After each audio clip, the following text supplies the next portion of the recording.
शरद पवार आणि मोदींच्या भेटीने आता वेगवेगळ्या चर्चा सुरू झाल्या असल्या तरी दिल्लीतल्या या भेटीची मुख्यमंत्री उद्धव ठाकरे यांना कल्पना होती असं म्हणतात। त्यातच गेल्या 1.5 वर्षात उद्धव ठाकरे यांच्या सोबत पवारांचे जे वैयक्तिक संबंध निर्माण झालेत, पण त्यानंतर देखील पवार सेनेला धक्का देऊ शकतात का, पाहूयात त्या संदर्भातला हा खास रिपोर्ट।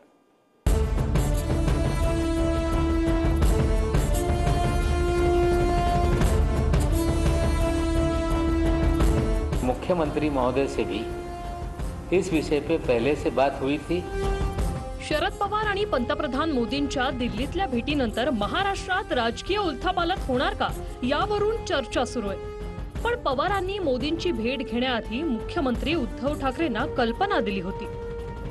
दिल्लीला जाण्याआधी म्हणजे गुरुवारीच वर्षा बंगल्यावर जाऊन मुख्यमंत्री उद्धव ठाकरेंची शरद पवारांनी भेट घेतली होती। जवळपास अर्धा तास ही बैठक चालली।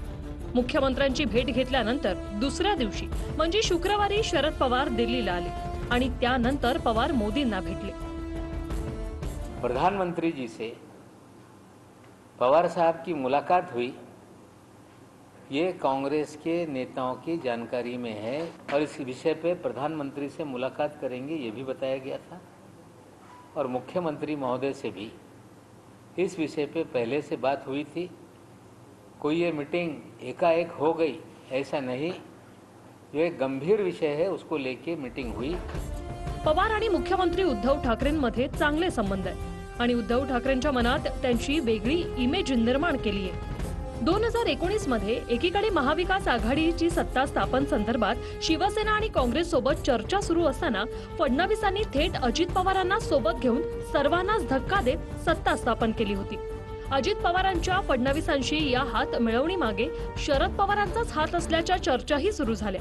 मात्र पवारांनी उद्धव ठाकरेंसोबत एकत्र पत्रकार परिषद घेऊन अजित पवारांचा वैयक्तिक निर्णय असल्याचं जाहीर केलं होतं। अजित पवारांचा बंड मोडून काढत 3 दिवसातच फडणवीसांचं ते सरकार पाडलं आणि पवारांनी शिवसेनेसोबतच असल्याचंही सांगितलं। अजित पवार यांच्या नेतृत्वाखाली राष्ट्रवादी काँग्रेसचे काही सदस्य त्या ठिकाणी गेलेले, नंतर थोड्या वेळातच पाहायलाही मिळालं टेलिव्हिजनवर की मुख्यमंत्री पदाची शपथ देवेंद्र फडणवीसांनी घेतली आणि उपमुख्यमंत्री पदाची शपथ ही अजित पवारांनी घेतली।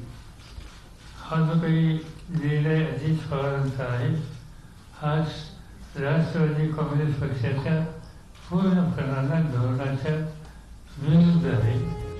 पवारांनी मोदींसोबतच्या भेटीची पूर्वकल्पना उद्धव ठाकरेंना दिली असली तरी पवारांचा स्वभाव आणि राजकीय कामाची पद्धत पाहता त्यांच्या मनाचा ठाव राजकीय विश्लेषकांनाही येत नाही। 2 दिग्गज नेते जेव्हा एकत्र येतात तेव्हा त्यात राजकीय असं काहीही बोलणं झालं नसेल असं होऊ शकत नाही। आणि शरद पवार तर जेव्हा जेव्हा बोलतात तेव्हा त्याचे राजकीय पडसाद जे आहे 10-15 दिवसानंतर समोर येतात। आणि दुसरी गोष्ट सर्वात महत्त्वाची, पवार काय बोलतात त्यांच्यावर जरी आपण लक्ष ठेवलं तरी विश्वास कोणी ठेवत नाही। कारण शरद पवार जे बोलतात ते करत नाही आणि जे करतात ते बोलत नाही।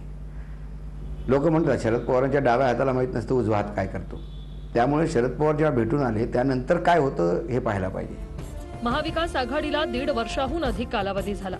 उद्धव ठाकरेच पूर्ण 5 वर्ष मुख्यमंत्री असतील हेही त्यांनी जाहीर केलंय। पण राजकारणात घडामोडी ही परिस्थिती पाहून होत असते, त्यामुळे पवार शिवसेनेला धक्का देणार की नाही यावरून दावा कोणीही करू शकत नाही। Bureau report, TV9 Marathi.